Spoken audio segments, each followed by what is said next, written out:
Hello and welcome to the 302nd episode of the Board Game Barrage podcast. My name is Mark. I have a sore throat. I'll explain why in a second.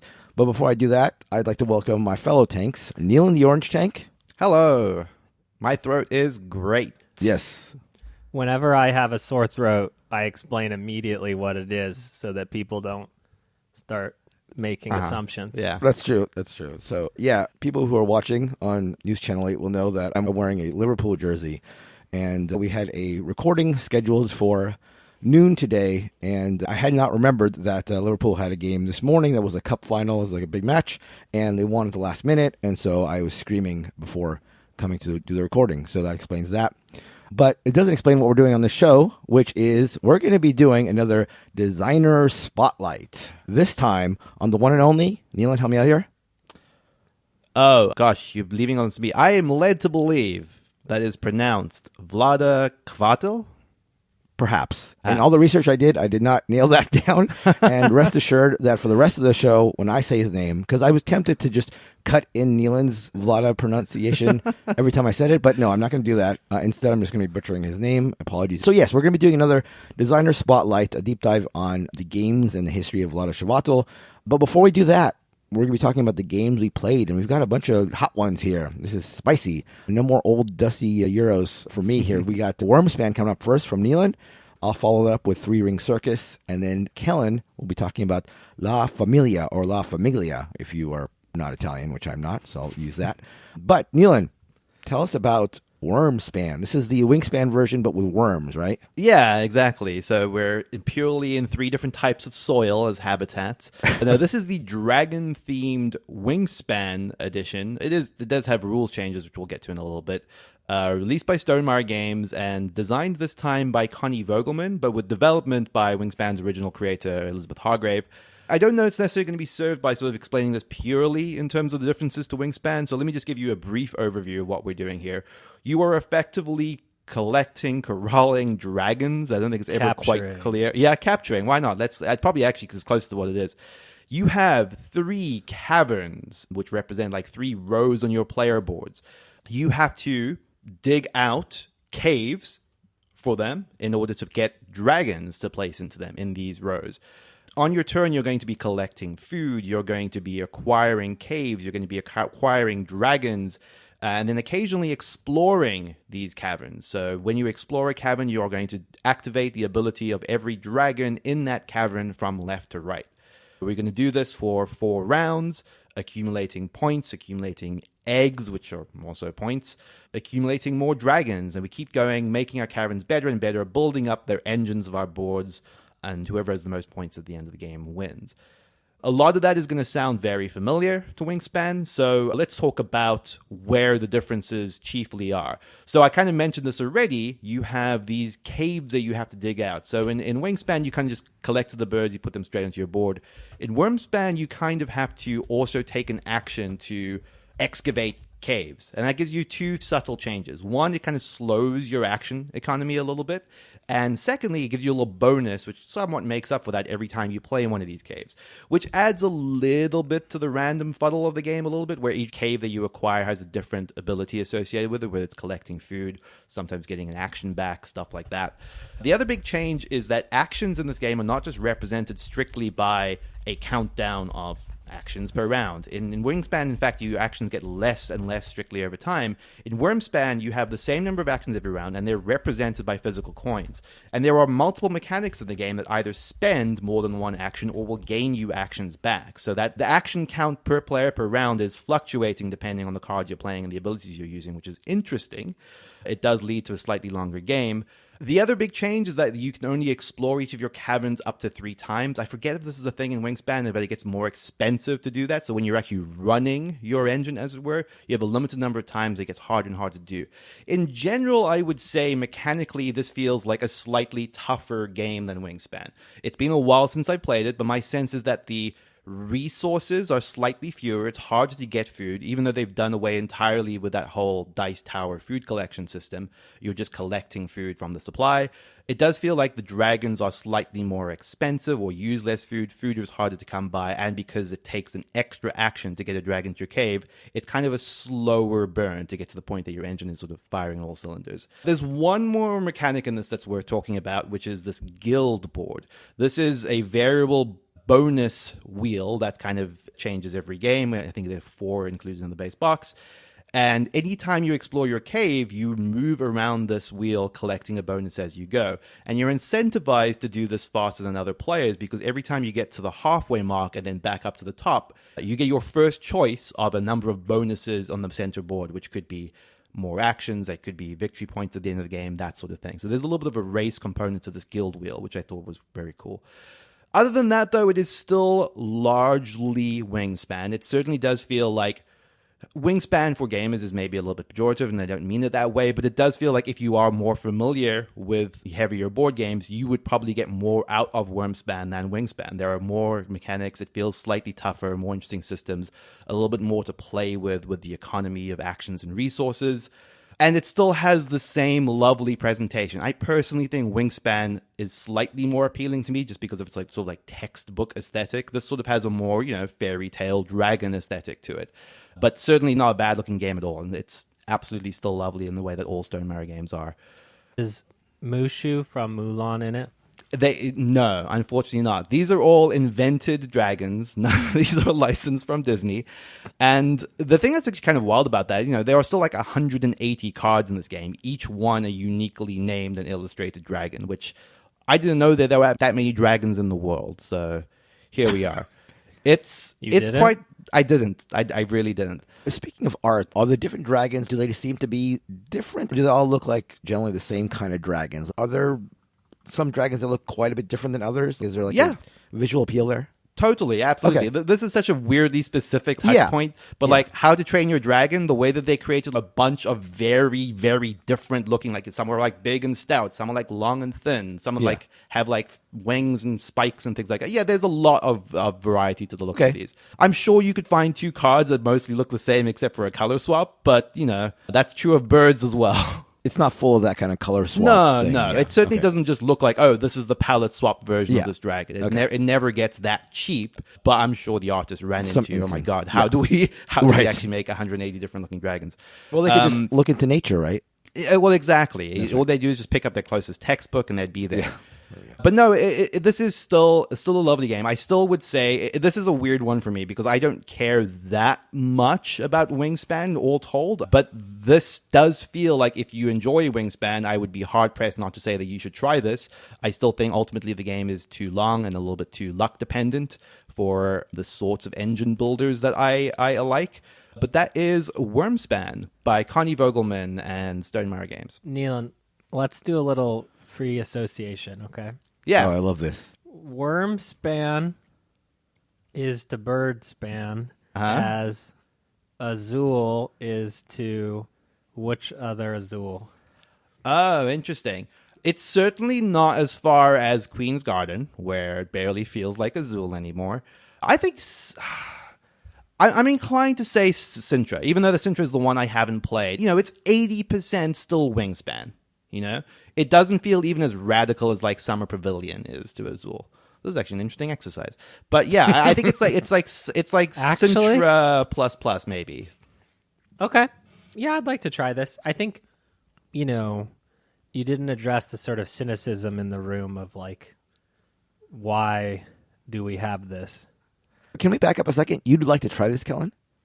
Yeah. Is that genuine, or you just throw it as a throwaway line? What do you mean? Have I ever? Would I? What inclines you to try this game? Honestly.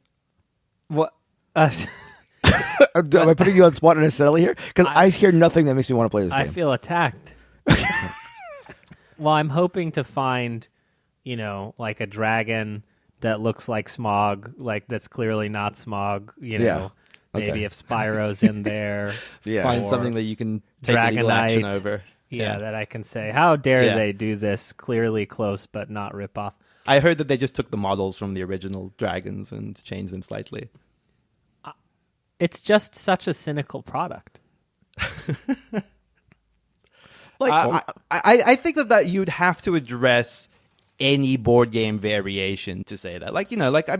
Azul is maybe a really good example of this. Azul is equally as cynical, right? And it's multiple spin-offs. For me, it's not even the cynicism of it. It's like, I don't know. I'm super, super thrilled that Wyrmspan brought a lot of people to the hobby. That's great. And I don't even think Wyrmspan's like a bad game. I think it's a fine game.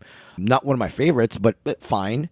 And so you're telling me that Wyrmspan is like slightly more complicated version of Wyrmspan? Like, I'm sure that a lot of people are going to love it, and justifiably so if they like Wyrmspan, but like, I don't know. I don't see any appeal to it really for people who aren't fans of Wyrmspan. Do you see a world where people are fans of Wyrmspan but not Wyrmspan? I guess so. I would be shocked because you're still largely, it has the same problems. I will say this, and maybe it sounds like I'm being overly dismissive of this a lot, but I will say that almost everything they add, with one or two exceptions. I was bugged by the randomness of the cave drawer, but everything they add is an interesting system and does feel like a good change. There's other stuff to do with the player boards and like how you can build quickly towards the end of your cavern to get bonuses versus trying to build more slowly, which is actually quite interesting. There are good changes in this. Okay. It does make it a slightly heavier game as a result, but I don't think anyone that hated Wyrmspan is going to be turned around by this. Sure. Absolutely not.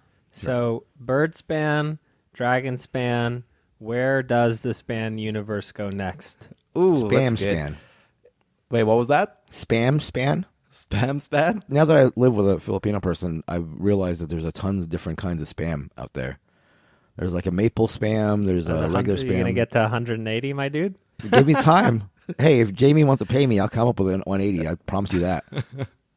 I do think that I would not be able to say the title of this game out loud. Worm. Why? Because I just think too highly of myself. All you're saying is worm. You say worm all the time in other contexts. I just can't say that. You can't put the Y in there. I just doesn't can't. Work. Wyrm. Just say Wyrmspan. I would prefer if you guys stopped saying it too. Just say Wyrmspan once. Wyrmspan. I'm unwilling. That is Wyrmspan by Stonemaier Games. All right, so I got a chance to play Ring Circus. This is a game by Remo Consadori and Fabio Lopiano. Lopiano is probably the more familiar name for board gamers, as he's the one who designed Kalimala, Ragusa, Merv, Autobahn, among others. So some really nice designs in there, Kalimala and Autobahn specifically, and then some I was less a fan of, Ragusa and Merv specifically. But generally pretty interesting designs. I was less knowledgeable about Consadori's previous output, although I have had a chance to play one of his newer games on BGA. That's the fun and quite light Captain Flip. Although I guess his previous highest ranked game, aside from Ring Circus, was Amul, which is a game from 2019 that I'd heard of, but haven't had a chance to play or get my hands on. This game is also published by Devere, and I got to say that I am absolutely loving their smallish box output. I personally had only played Red Cathedral before this one, but I know that they also had White Castle in the size and production quality, and I recently picked up Salton Sea, which is also has the same sort of form factor and high level of production. So a lot of bang for the box with a lot of Devere games. So anyway, let's get back to Ring Circus. In Ring Circus, you're trying to be the best up-and-coming circus, all the while living and growing in the shadow of the famous Barnum and Bailey Circus. How that's done in the game is in a tableau building style Euro, where you have 3 tableaus, and each of them representing your 3 rings of your circus. Quick, small little thing here. The 3 tableaus that you have are on your personal board, and they're just like straight line tableaus as you would get in most games. I couldn't help but wish that the 3 tableaus were done in rings, because like the 3 rings of your circus, it doesn't feel like it's really expressed in 3 straight lines. Like if they had been, I don't know. But again, super, super small point, and I can see how it'd be a problem, so not a big deal. On your turn, you're going to choose one of 2 possible actions. You're either going to be adding performers, i.e. cards, to your circus or tableau, or the second thing you can do is put on a show. Now, adding performers involves buying cards from a card row, each in a different suit, different value, and potentially different like power or play effect. You buy them by spending other cards, which themselves can be purchased as performers or spent as money. So some cards have like a multi-use facet to them.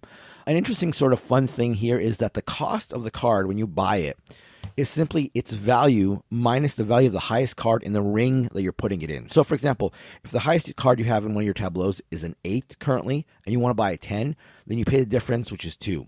But say if instead you had bought that 10 card early, every other card that you bought that was under 10 that you put in that tableau would be free.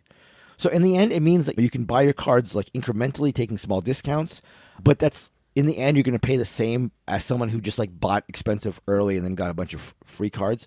So it's not a huge difference, but it is an interesting consideration to make as far as like, do you want like a bigger card, a more powerful card right now, or do you want the flexibility? So just an interesting way to sort of add a wrinkle there that I thought was well done. There's also a thing where as you fill up your tableaus, you're going to be actually covering up some of your benefits and powers that you start with. So there's a consideration as to where you're placing your performers there too. Like you want to be careful not to cover up important parts of your engine early in the game where you otherwise can't like sort of rebound. So that's one choice, adding performers. The other thing you're doing, which is unsurprisingly sort of like the bulk of the game, is putting on a show. So putting on a show is done in one of the 3 types of cities on the board. There are small towns that basically give you more money cards, which is valuable, especially early in the game, to buy the better performers. Then there are mid-sized towns where you're going to score based on these pedestal icons that are like printed on your board that, again, you could also potentially cover up. And also some of the performers give you those. So it's like its own separate sort of currency and way to score. You're doing that to get some victory points, but also to draw more of the performer cards into your hand. And then finally, there are the big cities where, unsurprisingly, you're going to get like a bulk of your points. Although there's points to be grabbed in a bunch of different facets of the game, but big cities are where you're going to score a lot of your points. And there they're looking for specific suits, specific performer, specific colors, and for them to be placed in your tableaus in a specific order. So that's another consideration when you're building your tableau, because it's hard to shift the cards around. In fact, you can only really do it one time. So you have to consider like the order in which you're buying your cards to score in some of the bigger cities. So those are the 3 types of cities. And that's like where you can be doing like a lot of your scoring and a lot of your acquiring assets and resources. Every time you take that action, that put on a show action, you're going to advance the Barnum and Bailey marker 1 space along the map. And that acts as both a timer, which is like its main function, because once they make a full circuit of the map, the game will end. But also, whenever they arrive in one of those big cities that I mentioned, there's going to be an area control scoring in that region of the country.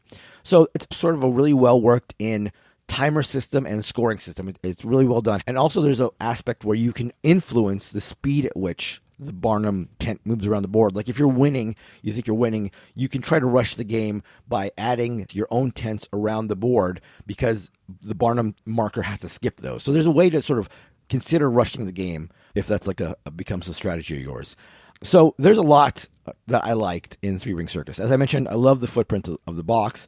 Like I said, a lot of bang for the box here, as was the case with Red Cathedral. The components and the art are all beautifully done. They're really colorful. I love that. And the components are all well produced.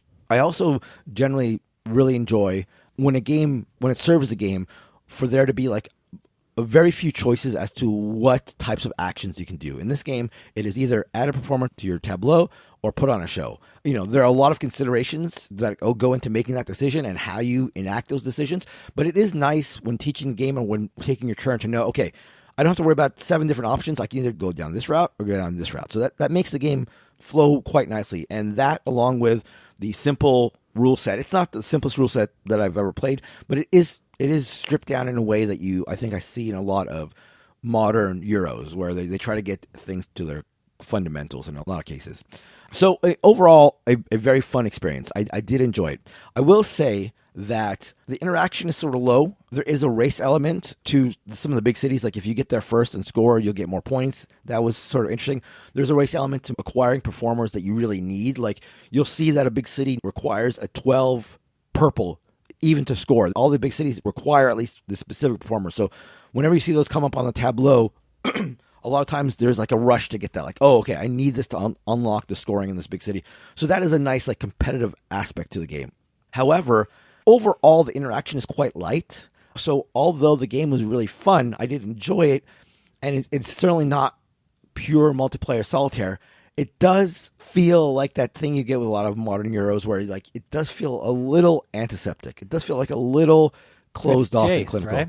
What's that? Jace. Chase? You Jase. Oh, I'm not familiar. Oh, just another soulless Euro. Oh, okay. I wouldn't go that far because It's there like, is it's like you look at it, right? And if this game was made 10 years ago, it would be like vaguely Mediterranean themed or like Right. King Louis the 17th. And like if you squint at the board, it's like it kind of reminds me of like Concordia's board from far away. And then so it's like a really cool new theme, but like what you're actually doing is not even related. So yeah, I mean, it's Jace. So just say, I mean, yes, Kellen. yes, Kellen. Yes, Kellen. Oh, yes, Kellen. Oh, wow. Thank you. Absolutely. I can't say yes enough to what you just said.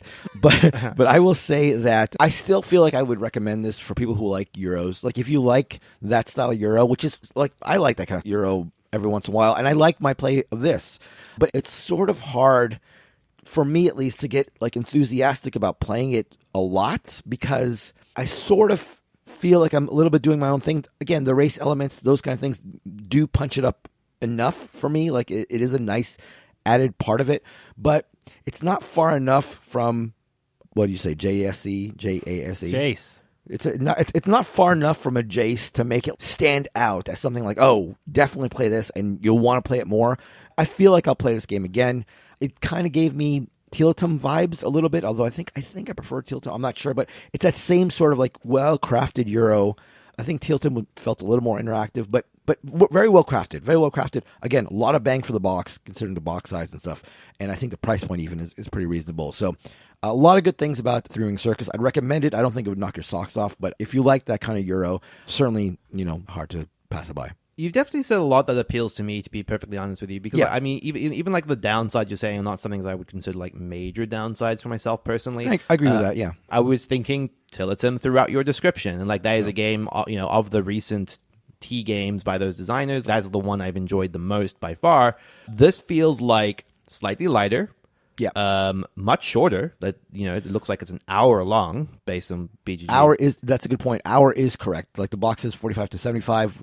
Our first play of 3 players was about an hour, and it moves well. It moves well. Yeah. And I mean, it is absolutely gorgeous. I love the way that this looks. Like, it's such a stunning production and just like almost too garish, but not quite there. Like, it's great. It captures the theme really, really nicely just from an art standpoint. Yeah, I feel like I want to check this out. It's been on my radar for a little bit, but I kind of feel like you just gave me the push, or I needed to like give it a go. Sounds good. It's like I'm trying to come up with how to describe this without it being a pejorative, given that I haven't played it. But it's sort of like you sit down at the table and you all know what you're getting into, but it has 10% of the last 10% is the twist, the difference. And that's fine because we're all happy to be together and we're jacing each other. Exactly. You know what I mean? I can't wait to jace you, Kellen. Listen, man. As long as you can blow my socks off with the bang for the box. No shade, though. That wasn't a pejorative. That's right. And so that is 3 Ring Circus by Remo Consadori and Fabio Lopiano and published by DeVere. Neelan and I had a chance to play a marquee game, a game that I have identified as one of my most excited to play, a game that one of my first board game friends has in his top 5 board games of all time. That is the newly released La Famiglia, the Great Mafia War. I've been calling it La Famiglia, so who can say? This is a new capstone game release. It is a 2v2 only team game that is a equal parts worker placement, sort of equal parts area control on a map of Sicily. And the theme is perhaps objectionable to some and perhaps loved by others like me. You are playing in a mafia war that I think is supposed to take place in like the 1980s because you have speedboats and drug labs. So any game that instead of like, your economy comes from drug labs instead of like factories, that's a win. I don't understand how someone could be upset about this. But Mark, you will be excited to hear that the game is 2 phases. Woo! Woo! Daddy's getting his rocks off right away.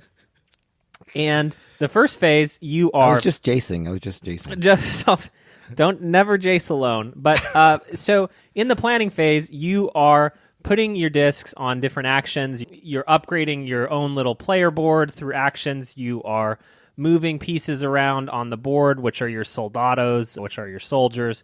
You are investing in drug labs. You are building speedboats. You are upgrading how many soldiers you can bring out and moving stuff around. And you are acquiring, most importantly, order tokens, which are what affects the area control on the board. And you are placing those area tokens face down on the board.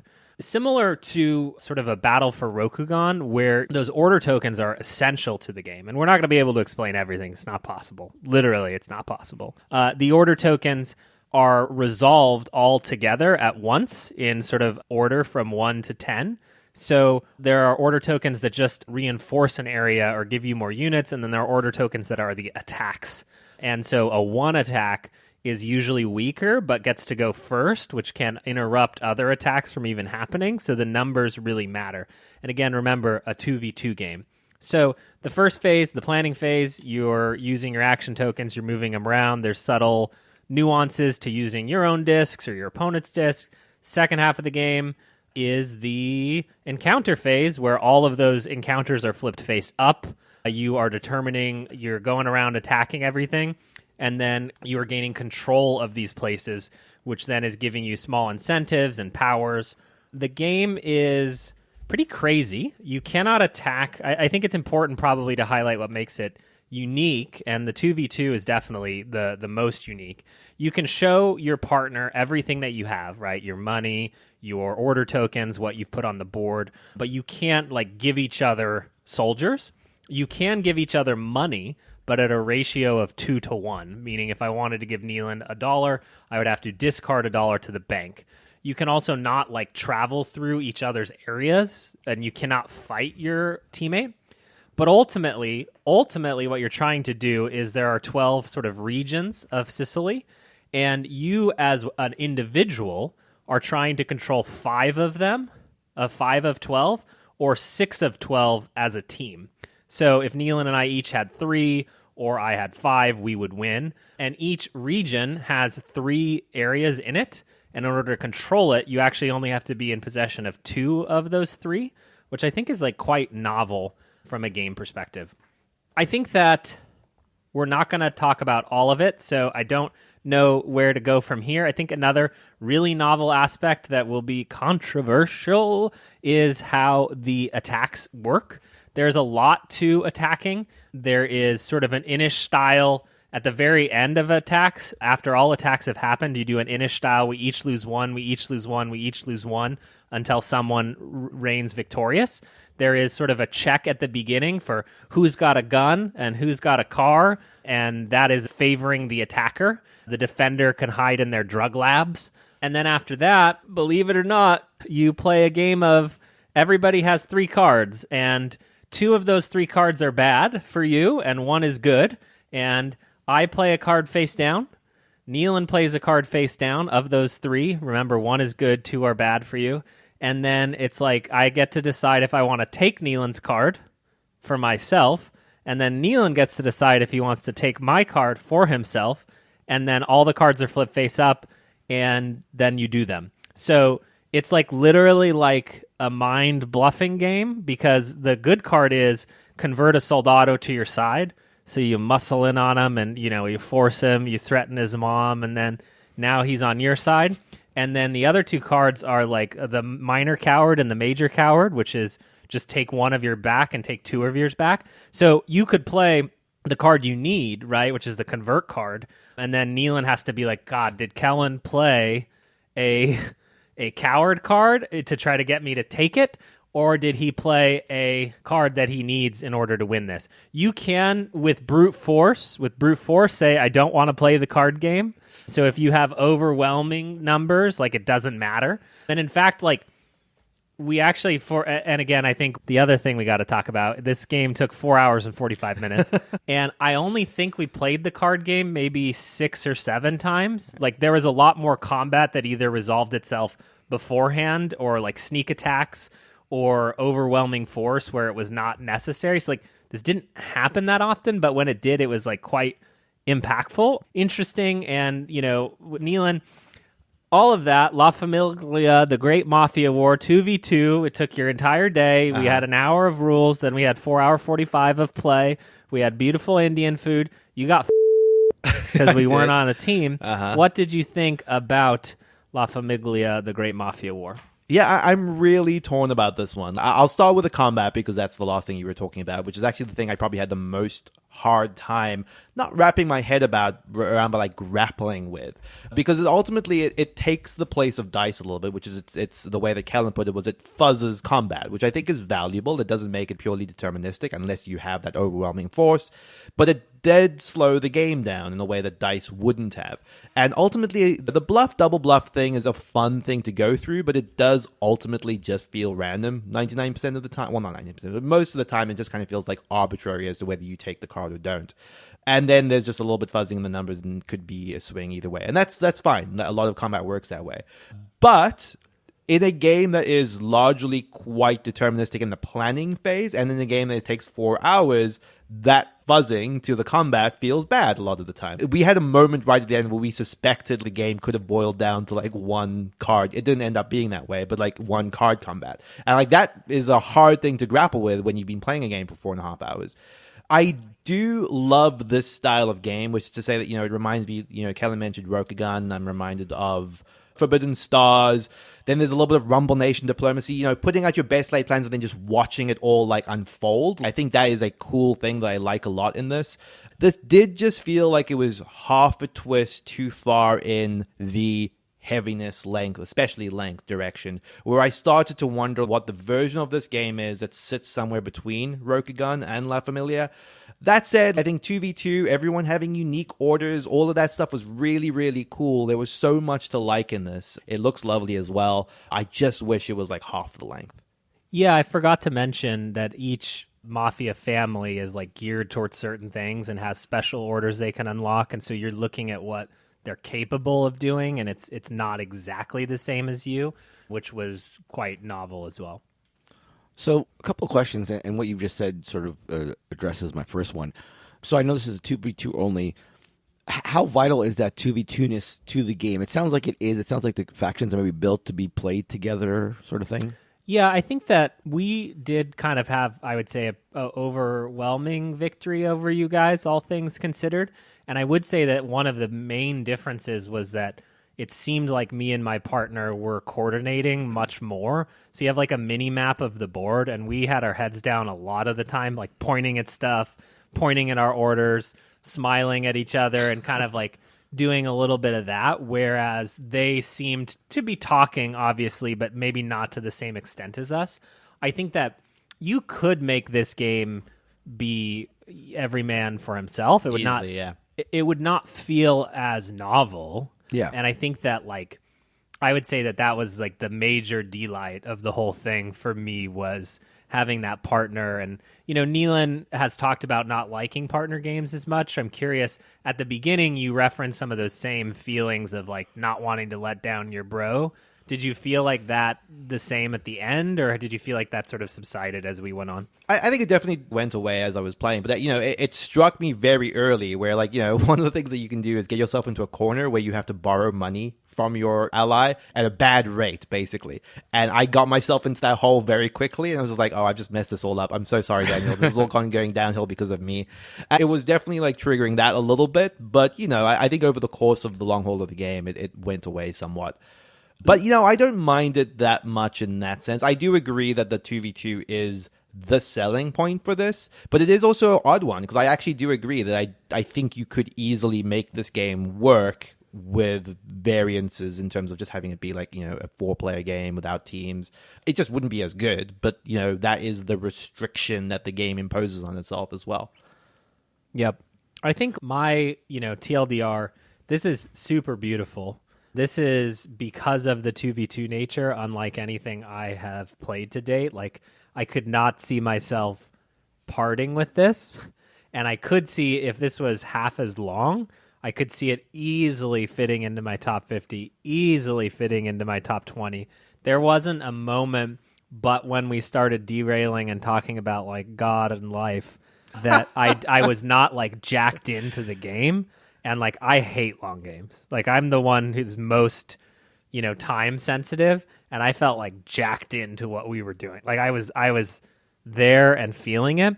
And I agree, though, with Neelan that the combat system is an asterisk. There's so much around it that it doesn't strike me as it's like a deal breaker for me, but like it is a thing that I want to explore more and assess how I feel about it going forward. Another question, and it sounds like you might have answered this too, but I'm seeing a 120 to 180 minutes playing time suggestion on BGG, and you guys said it played 4 hours plus. Will that go down with multiple plays, you think? Because it actually doesn't sound like it's going to go down too much based on the way you're talking, but you think it would get cut down quite considerably? I think that you could at least shave 25% off of that. Like, so okay. The question is, could it ever be a 3-hour game? And like, it's also variable length in terms of if one team just sort of hits a victory condition after 3 out of the 4 rounds. But it's never going to be a 2-hour game. Yeah. Or even, I can't imagine it going 2.5 hours. But it's also like, that's the fun of trying to orchestrate a, like, oh, you have a bolster order there. Neelan's like, I'm going to, send a car bomb in because I know they have a really good late attack token. It's like you're doing the Forbidden Stars thing, but you're doing it with someone else and then looking at where they might do it. And it's just like there are so many little moments where it's like, we're going to build a speedboat network around the board and they're not even going to see what's happening. We're going to attack them in the north and they're not even going to know it. Cool. And getting to plan that with someone, that's the joy of those moments, which is in the talking. So it's tough, man. I mean, I really hope we get to play this all together soon. I don't know that we have the time at Dice Tower West to do it, but would love to. Yeah. The last thing I'll say is I'm looking at reviews here on BGG, and it does feel like, based on the reviews, a like prototypical Kellen game. There's a bunch of low scores and a bunch of real high scores. Like it's the Kellen happy with like the high variance sort of situation. A lot of 10s, a lot of 4s and 3s and 5s. I think even like it being a capstone thing, like the prototypical capstone man who prides himself on being a non-jacer, abstains from jacing, is also not the person who would like this. Oh, really? Yeah. Okay. Yeah, I would agree with that. It doesn't feel like it fits in with Capstone's Uva, as it were. I mean, wait, Capstone was Estates. This feels like Estates-y, sort of like, no, like pipeline Estates-y, sort of like muscular sort of game, for lack of a better term. Muscular? Like fighty. I don't know. Estates feel very free. Can you bench your body weight, bro? Okay. I mean, obviously, I'm the one who's played it, so I defer. But interesting. I mean, you've certainly sold it for me to give it a shot. It sounds very novel, like you said. And that is. Oh, that's my job. Yeah. That is you just want me to get people mad. La Famiglia, the Great Mafia War. Before we move on to talking about Vlaada, a couple of things here in the mid-cap. First, this is among your last calls. This may be your last call. Consider this your last call. It may not be, but I would say consider this your last call to get in on the listener top 20. So that's at boardgamebarrage.com/top20, where you can fill in your top 20 games of all time, and those will be collated and extracted and analyzed by the one and only Neelan, and that'll be on a future episode in the not too distant future. Again, Neelan, the big thing is what? Copy and paste your game name from Board Game Geek. I would address this slightly because people are curious. It's like there are some questions that came up about this. The main thing I'm trying to avoid is just don't try and type out the game yourself from memory. You will make mistakes. If it has a weird subtitle like Sherlock Holmes Consulting Detective, The Thames Murderers, whatever, just put Sherlock Holmes Consulting Detective as copied from BGG, or put the whole thing as copied from BGG. The only thing I just want to avoid is people making spelling mistakes. I can cut off subtitles and all of that stuff. That stuff's easy to do. Fixing typos is very, very hard for me to do. So please. Imagine if you had to type out La Famiglia from memory. That would be tough, especially for Kellen. Exactly. And the thing that is usually the biggest problem is there are games that either use non-standard characters or stuff like Tolkien, for example, where does the apostrophe go? That's the stuff specifically that I need at all costs to avoid. Yeah. Speaking of non-standard, apologies for Neelan mispronouncing the Thames River. Exactly. The Thames. Don't try to spell Thames. And also, we will be at Dice Tower West. We will be here. They will be here, specifically. Them two, plus Christina, will be here with me in Vegas for Dice Tower West. If you are here, let us know. We're going to see if we can get a meetup going at some point. And also, whether you're here or not, go to our Discord at boardgamebarrage.com/Discord and check out our Dice Tower West channel that has popped up recently, where we and others at the convention will be talking about the games that we have been playing. So that'll be fun. So, yeah, check that out.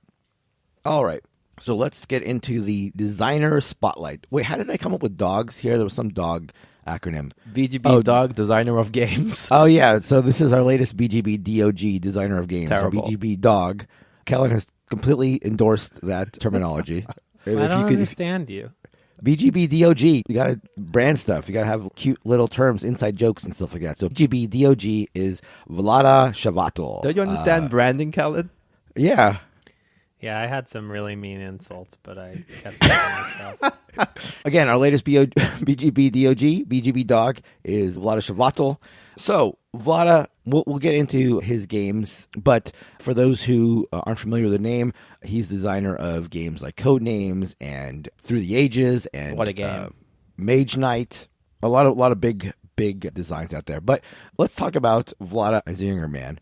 So, he was the type who seems to have been designing games his entire life.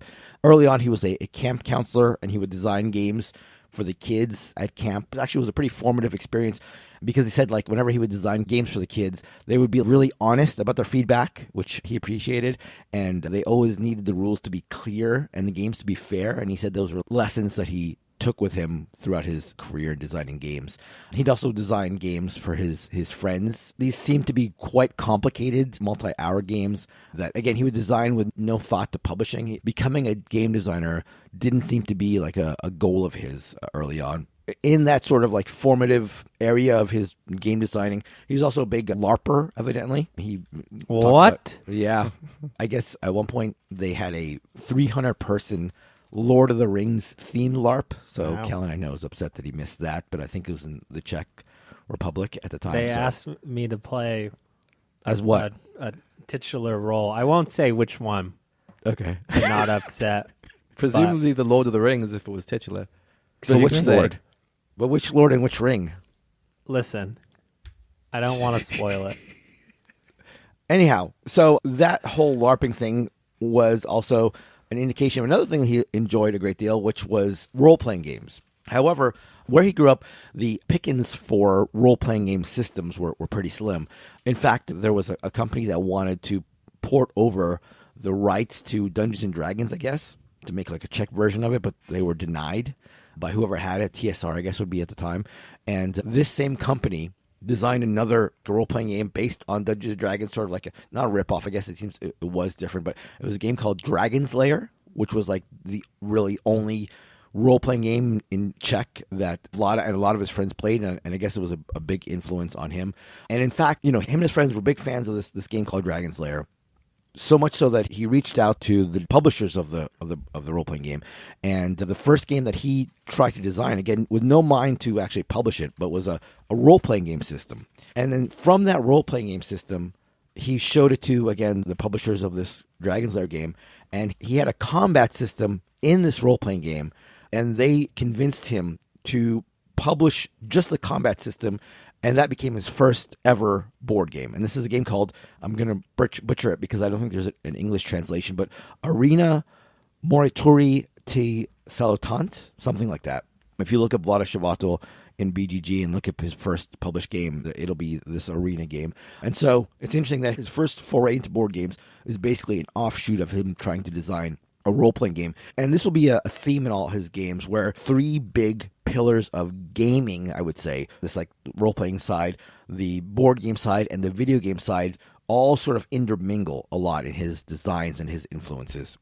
And so arena was also another of a theme we'll see in a lot of his designs, which is also, it seems like when he's trying to come up with a board game design, what he looks at is, in addition to a game that he'll look for either issues he has with current games or voids in the market, like a game that isn't around that he sort of wishes was around. So he doesn't tend to be very iterative, and he doesn't really tend to be like seeing a game out there and trying to like take parts of it and improve on it. I guess is iteration too, but neither for his own games or games he sees out in the world doesn't seem to be like where he gets his influence from or his inspiration from. It comes from, oh, I wish there was this kind of game, or I don't like this kind of game, I wish it was different, and that's where he tries to make changes. And that's where this combat system was. I guess at the time, in both role-playing games and in games in general that he was playing, he found that the combat was too random. And so in this combat system, this arena game that he came up with for his RPG, it is a pure card-based combat system where you don't draw any cards for combat. You have all the cards in your hand to start, and you pick the cards you want to combat with. Here's another part of that game, which I love, which makes me want to get it even more, is that it has dice, but you don't roll the dice. So this is wonderful for me as a Biblios fan. And it's this interesting thing. I looked more into it because I'd never heard of this game before. It's got this interesting thing where you're fighting with guesses. I'll briefly explain it because I just think it's sort of novel. Although I think I've since seen it in some other games. But so you have this dice, and when you're fighting somebody, you are going to set the die to whatever number you want in terms of like how much damage you want to do to the other person.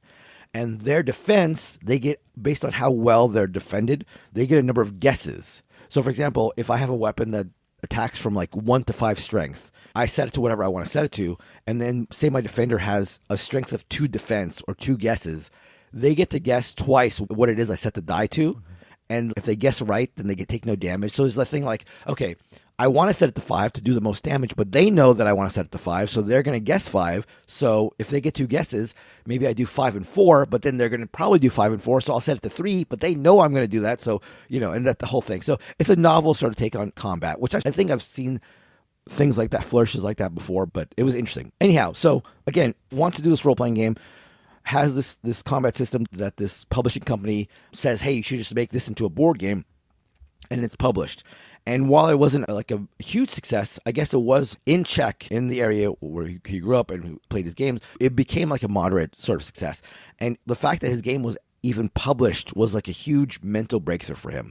Again, like I said, before he would design these like super complicated games for his friends, but he just didn't imagine there would be any sort of wider audience at all. And just having this game published and having any audience at all was like a huge validation. It was a really big turning point for him. And so that led to the publishing company, which had previously just been there to import, again, this game called Dragon's Lair. They were just in the RPG business. They were just in the, like, let's make a D&D clone business. Now, with the moderate success of Arena, they tell them, like, hey, we wanted to bring on D&D, but we couldn't, and we did this Dragon's Lair. We want to bring in Talisman, but they were denied rights to import it. And they said, can you make us a Talisman-like game? And so this was Prophecy. This is the second game called Prophecy. And this is the first game that he tested via programming, which would be another huge through line in all his designs. He is a programmer by trade, originally a programmer. His education is in programming. And Prophecy was the first game he play tested via programming. He says he hates like cutting prototypes out and cutting cards out and all that stuff. And so to this day, he will like program his games and he will playtest them sort of himself until they're quite close to being ready, just on, spreadsheets and like in internal like CG systems. So that became a huge thing. They don't have like a big playtesting cutout and prototyping thing. He does a lot of it via like his own programming. Speaking of programming, his first programming job is funny. Like right out of college, again, no real aspirations to be a game designer. He gets a job in a hospital to just run their computer systems. And in his free time, he would design games for nurses and doctors to play. So, even though he has no real thoughts of being a game designer, even in his first job, he's like designing these games for nurses and doctors to play. There's a story of him, like he had a boss in that first job who told him that he'd be away for 5 days. The boss is going to be away for 5 days. And he said, Vlada, I need you to do like A, B, and C and just do it over the next 5 days. And instead of like spending the entire time like gradually working on those projects, he just did them all in the first day. And he spent the rest of the time like designing, again, one of these like hospital sort of games. And he said he was really freaked out when his boss came back, that he'd be upset that he spent all this time like designing a game. And he was like ducking him when he came around. And finally the guy, one of his coworkers, said he really needs to see you. Like the boss really needs to see you. And Vlada was really concerned about it. But instead it was his boss saying like, how do you score 500 points in this game? Like I can't get to 500 points. Like how you do it. And again, this was another big moment for him where he's like, wow, people like really like these games. And so it became another big turning point in his life. He sees games as like a thing he can actually do. And so he quits his job at the hospital and goes into programming video games. That was where his first sort of thing was. His first like game design job was in designing games. And he initially was going to design what became Through the Ages as a video game. And so he's working on that. And then because the board gaming scene in Czech is like rather small and everybody sort of knew everybody at the time, they saw him making this game and thought it could work as a board game. And they wanted to promote Czech designers. So they said they would back him if he was interested in making it into a board game instead. And that is the birth of CGE, Czech Games Edition, which is his company, started as a group of Czech board game designers who just wanted to promote Czech designers. Do you have any sense of what the video games he worked on was? Was there anything like notable there? Yes. After he came out with his epic game Through the Ages, he was previously and after working on Fish Fillet, and Fish Fillet 2, which is an underwater puzzle game where you control Max Flounder and the Guppy. And you're not alone in this quest. You actually recruit cool crab brothers, a retired agentess, a lost baby seahorse, and a peculiar pair of snails on a quest to fight the great evil one. And you need all your wits if you want to win.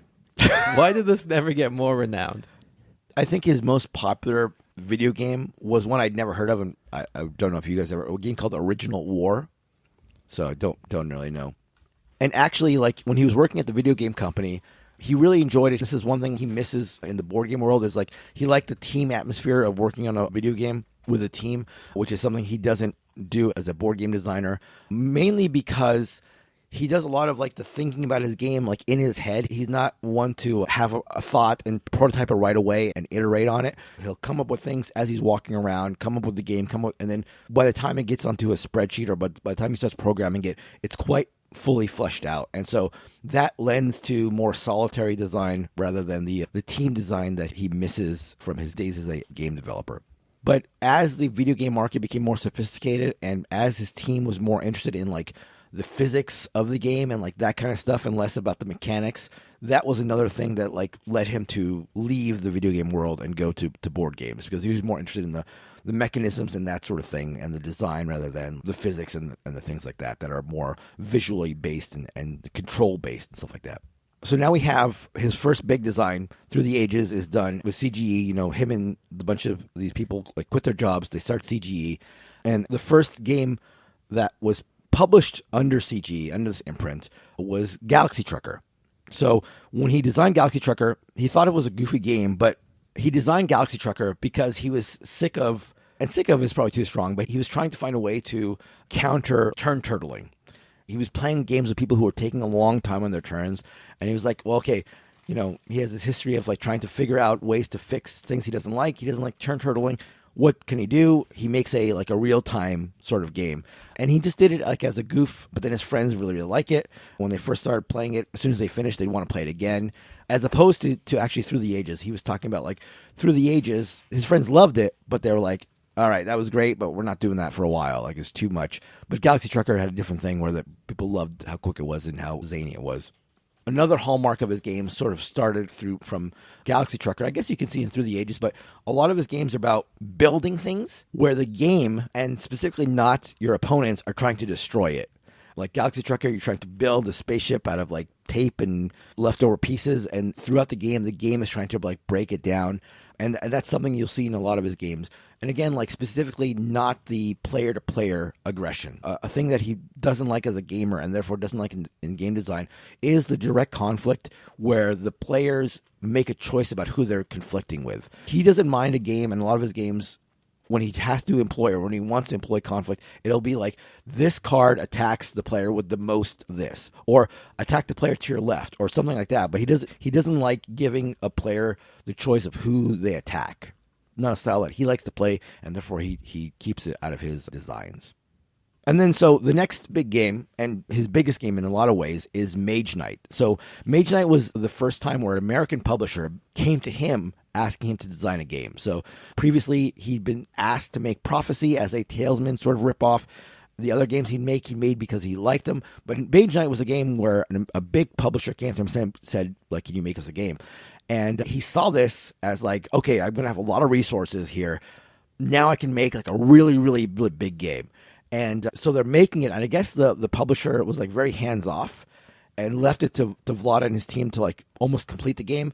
And then I guess they were even in charge of the art. And then when they send the art on this game to the company, like weeks before they're going to start printing it, the publishing company realized like, oh my God, this is like way more than we expected. Like it's a much bigger game than we expected.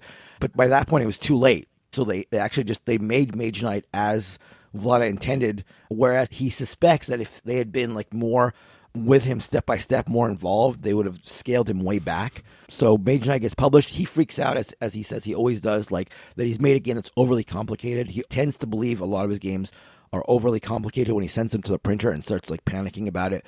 But then he says he's always pleasantly surprised by the receptions his games get. The crowds end up liking him and not thinking that they're overly complicated. I mean, you might argue that Mage Knight is still overly complicated, but there's always an audience. And again, Mage Knight is obviously very, very well regarded. Okay, so there's Mage Knight, and then him and CGE were trying to make a game a year. That was their goal, a game or two a year. But 2014 rolls around, and he's really bummed out that they haven't created a game that year for whatever reason.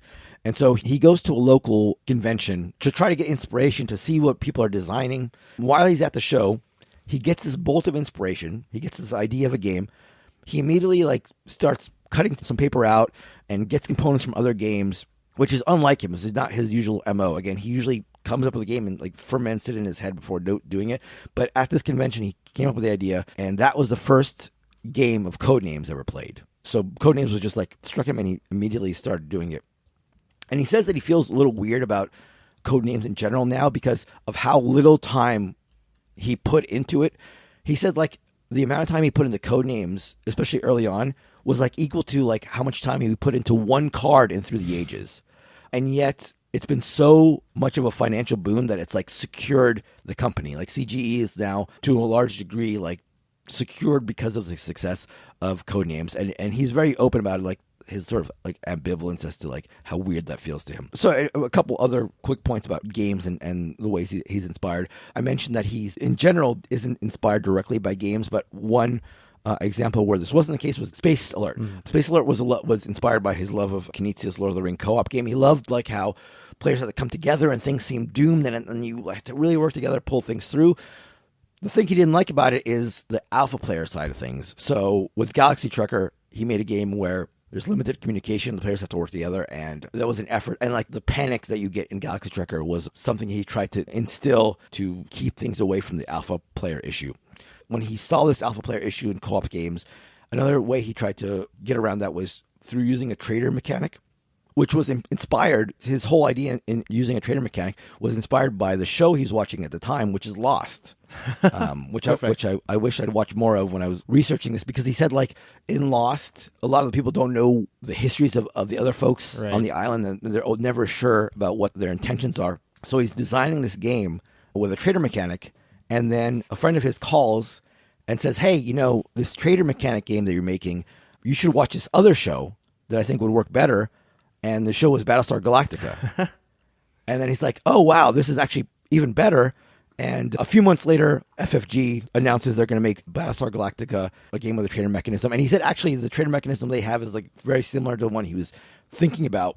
But he said he was actually happy about it because he felt like oh, they made the game, so I don't have to worry about it anymore. Like, they have filled that void. So he says he didn't have any like jealousy or any like regret. He sees a void. He just wants it to be filled. Like, obviously he'd like to do it himself, but if it's filled, it's filled. So he moved on. And so, yeah, his designs have slowed a little bit recently. He hasn't had a big one in a little while, but he has a couple more on the horizon. One, I don't know if he's talked about it yet. In the last stuff I read about him, he was just saying it was related to like a big IP. So I don't know if anything's been announced, but yeah, in terms of his general game design ethos, aside from the things I talked about earlier about like wanting to fill a void and wanting a game where you build something and the game is trying to destroy it, he says he's a gamer. Like he loves playing board games. And so he also embraces the side of like the sort of the FOMO thing where like he'll play a game, even if it's just once, and he'll want to play a different kind of game. He gets that inclination to like, okay, I played a Euro now. That's sort of satisfied. Maybe I'll come back to it later. I like this game. I'll come back to it later, but I want something else now. I want something different. And that's why his output is so varied. You have Codenames on one end, you have Mage Knight on the other end, you have Galaxy Trucker, you have like all these disparate games, Pictomania, and that comes from him just like wanting to try different types of games and wanting to try different types of experiences. So a really fascinating designer. Love doing these deep dives and sort of like getting a peek behind the curtain or inside the brain. Yeah. Yeah, I think the thing that was always like had stood out to him about the designer to me was kind of the thing you just mentioned is, especially recently when it kind of showed like how he could stretch his muscles both in like the ultra light and like just like phenomenal, light games like, Codenames and Pictomania have been in my top 50 pretty consistently since as long as we've been doing this podcast. And then like the heavier games as well. The other thing that I was also like very aware of was the thing that you kind of alluded to. And it was very interesting to like get like some very specific background as to why this was the case. I did not realize he was a programmer or like a former video game designer. Like he obviously has a lot of affinity for video games, and that's one of the things I always strongly associate with him, which is to say that Through the Ages feels very specifically like the Sid Meier specifically variant of Civilization, as it were. It seems very like Sid Meier Civilization coded. Mage Knight is like effectively the board game version of like Heroes of Might and Magic. Dungeons Lords and Dungeon Pets feel like very much inspired by Dungeon Keeper. So there's this very specific like, oh, I played this video game and now I want to make a board game adjacent to like that experience. And he does it so well. He does it like, better than most that are trying to like adapt the essence of like a video game. Like, because at the heart of it, Through the Ages is actually not really all that much like the experience of playing Civilization, the video game, at all, but it captures an essence of it in a very different format. And he does that great. It's interesting with Mage Knight because Mage Knight is almost the most direct, let's just do the mechanics to some extent as a board game, obviously with some stuff thrown in. And, I love Mage Knight. It has been a game that I enjoyed a lot in the past, but I do agree with you that it's maybe too convoluted for its own good to some extent, even though that's not actually most people's reception to it. It's a game that every time I felt like I had to play it, I sort of would have to relearn it. Sure. But I think the thing that I admire so much about him is the thing I said, like he knows how to do it both ways. Like he knows how to make the overly complicated game that's replicating every system that he wants and the one that's just so simple that it's become basically the definitive modern classic of the hobby. Yeah, you think of games like Pictomania and Codenames where like they're so simple that you're half convinced that they existed in another form. Exactly. Yeah. I think it's interesting, well, we learned a lot, the LARPing.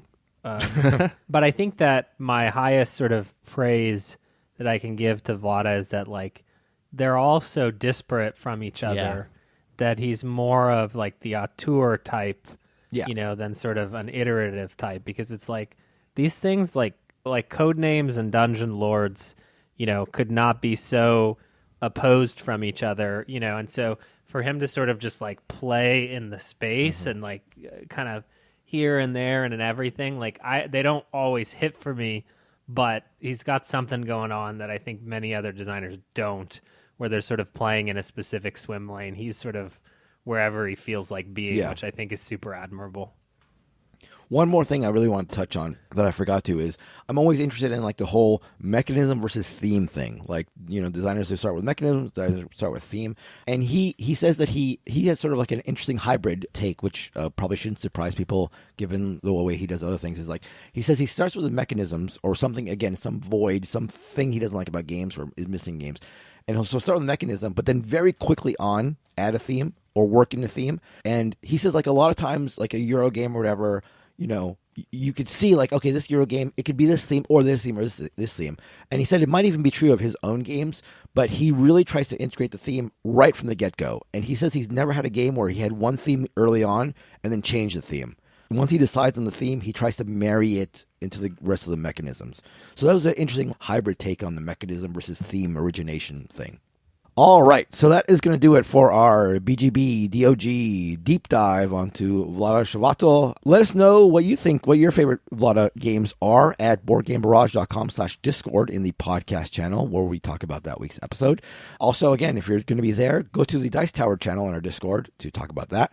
You can get in touch with us in a bunch of different ways, emailing us at BoardGameBarrage@gmail.com, on Twitter/X. We're even on Facebook. Again, Discord, we're there all the time. Thank you so much to Heart Society for our intro and outro song, What's on Your Mind, Kid, as my voice deteriorates ever more. And until we talk to you again, goodbye. Bye-bye. Goodbye.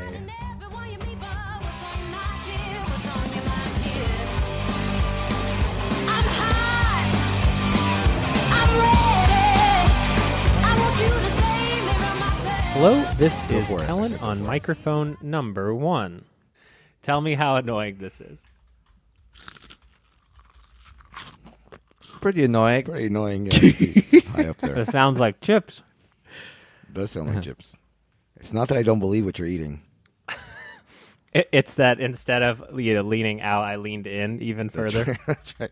Oh, and Misty heard the chips. Look at that. There you go. Hey, little She wants doggo. one. You're not going to like it. Do you like flaming hot, Misty Boo? You gave her one? Like a tenth Little of taste. one.